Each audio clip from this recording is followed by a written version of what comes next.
Hi everybody, Giovanni Colantonio here for Left Trigger, Right Trigger, and today we're looking at the trailer for Pokemon Let's Go, Pikachu and Eevee, which is a new Nintendo Switch Pokemon game that's coming out this November. Now, it's basically a remake of Pokemon Yellow with a lot of elements from Pokemon Go in it, and when I watched the trailer I had a lot of questions, and when I watched the trailer back, a lot of those were answered, so I thought I would do a quick trailer analysis here to show you some of the small details that are kind of hidden throughout this. So let's take a look, and by the way, the first thing you'll notice here is that the rating is still pending, which means that if you want an M-rated Pokemon game, the dream's not dead yet. Anyways, let's take a look. So obviously we start off right now with this kind of homage to Pokemon Go and the kind of AR element. There's no AR in this game, but they gotta make that Pokemon Go money, so here it is in all of its glory with transparent Pikachu. Great. There's a moment here that terrifies me. I'll just pause right here. Yeah, there's Pikachu poltergeisting through the reverse poltergeisting through the TV, I guess. Great. Okay, and now, like I said, this is a Pokemon Yellow remake, basically, and if you're wondering how faithful it is, this is Pallet Town, and it looks like Pallet Town brought back to life, which is really cool. You'll also see a couple of other locations here, which look pretty faithful to the original game, which is cool. The other thing you'll notice is, obviously, this is Pokemon Let's Go Pikachu and Eevee. If you're asking, why Eevee and not Metapod, which I asked, if you remember in the first Pokemon game, the rival actually has an Eevee. So I guess it's kind of a callback to that. I want to just look at something really, really quick. And this is probably absolutely nothing, but in this shot, I noticed this little sign in the background, right in that top corner, and it might be nothing, but it looks like it could be. It really reminds me of like the signs that are outside of gyms, especially in like X and Y. We don't know anything about gyms in this game. Presumably they're there because it's a remake of it, but a lot of the combat mechanics seem to be changing, and I'll explain that in a little bit.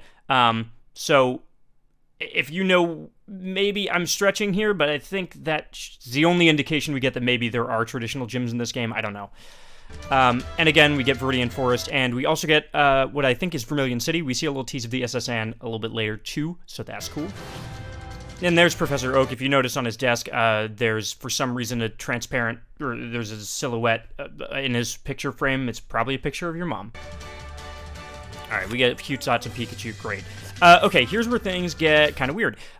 So right here you'll see regular tall grass, but instead of random battles in it, you actually can see the Pokemon and bump into them. That's new. It kind of, again, is reminiscent of Pokemon Go a little bit. One thing you will also notice, and this is the big thing that people have pointed out, is that there's no combat when it comes to catching Pokemon. As you can see in this menu here, get ready, items, help, run away. Get ready means you just throw the ball with motion controls, presumably with hopefully swiping too, because I would play this on the train.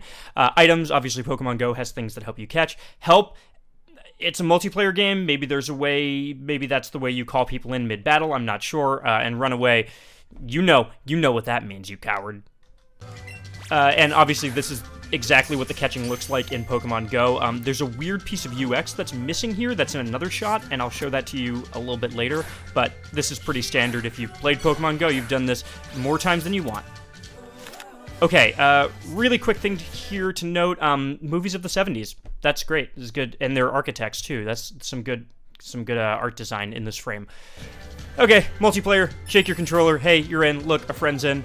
We're going into this cave. Quick thing to note, the little Zubat pops up in real time. So you're walking into a cave, Pokemon pop up in real time like they do in Pokemon Go.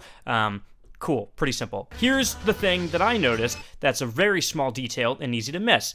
When we get to this Clefairy, if you look in the top right corner, Clefairy level 10, CP 60. If you don't know what CP is, in Pokemon Go, instead of having stats like attack and defense, everything is just rolled into the CP stat, so it looks like in this game we're getting rid of the stats in favor of that really simplified thing, which makes sense because you can bring Pokemon from Pokemon Go over. If you're into hardcore Pokemon, that probably sucks. There's no breeding or eggs in this game, so you won't be able to EV train as far as I can tell from this.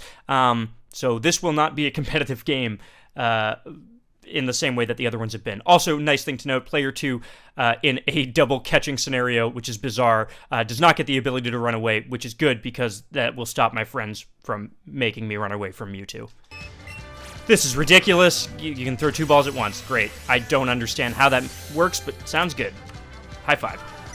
Okay, now we get traditional Pokemon battles here, and one thing to note, and this gets into the much more traditional side of Pokemon, you see here Bulbasaur has 4 moves with PP. Nice. You also can see in the bottom left corner there that you have 6 Pokemon with you, so you can carry 6 Pokemon at a time. So that at least is very traditional, and this looks to be like normal battling, except for the fact that it's a 2-on-1, which is kind of not normal, but okay. Alright, then we get to this weird Pokeball peripheral, which, if you look at it, it looks like it's got a bunch of functions. It looks like right there, it's got a joystick. That's cool. It looks like it has motion controls on it, so you can use it to throw. Lights up, great. And also makes sound and has a button on it as well. There you see it kind of navigating through a menu. Then there's this feature. If you remember Pokemon Soul Silver and Heart Gold, you'll remember the Pokemeter or whatever it was called. Basically, you could put a Pokemon inside of it, walk with you, and it would gain experience. I don't know if that's how it works here. It makes sound while it's in the ball. Cool. I don't know if it's going to be more than that or if it's just kind of like a mini cute Tamagotchi thing that is going to try to get your money. Also worth noting, look at these millennials eating avocados. Okay, now we get into the Pokemon Go aspect of it. Also, you'll notice this duck in the background. I think that's a duck. I'm pretty sure that's a mallard. This is pretty simple. Look, hey, you caught something in Pokemon Go? Sweet. You can put it into Pokemon. Except for the fact that you'll notice here you've brought Dratini to Go Park.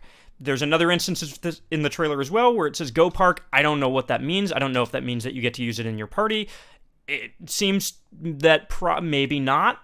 Unless this is an area where you have to go in and catch your Pokemon from the park, like has been done in previous games. But the implication seems to maybe be that there is a special area where your Pokemon Go. I don't know. Did I just say? Never mind. And you can transfer items from the Switch game to Pokemon Go on iPhone, which I guess is kind of cool if you're into that. Lots of cool stuff here. This element I really like. We've seen in a lot of Pokemon games this sort of experimentation with, like, hey, what if you could ride your Pokemon or whatever?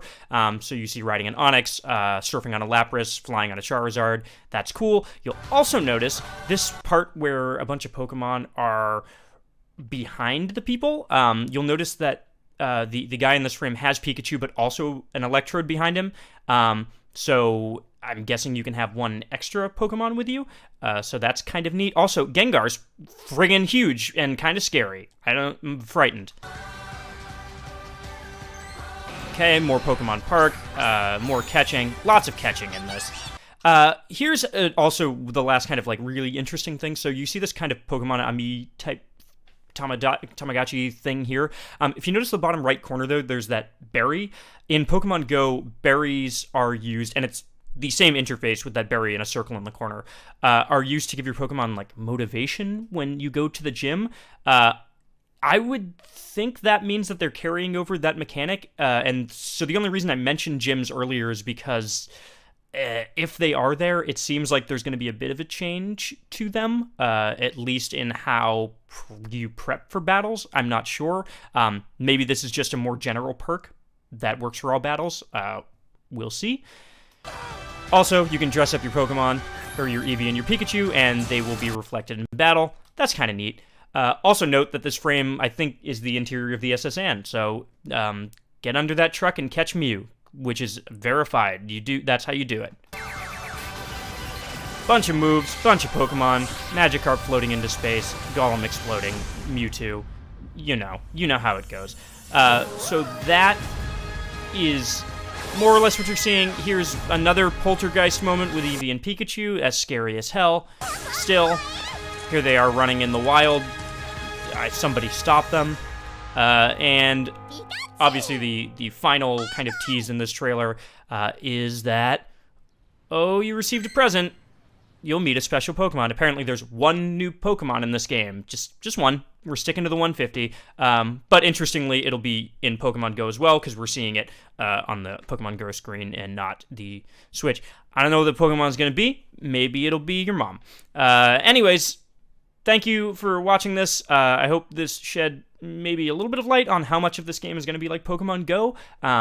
When I went back in and saw those details about CP and berries, I kind of understood that maybe more than I want it to be. But anyways, if you like this video, you can like and subscribe to this channel, and also leave a comment if you noticed anything that we did not notice. I'm sure there's a lot.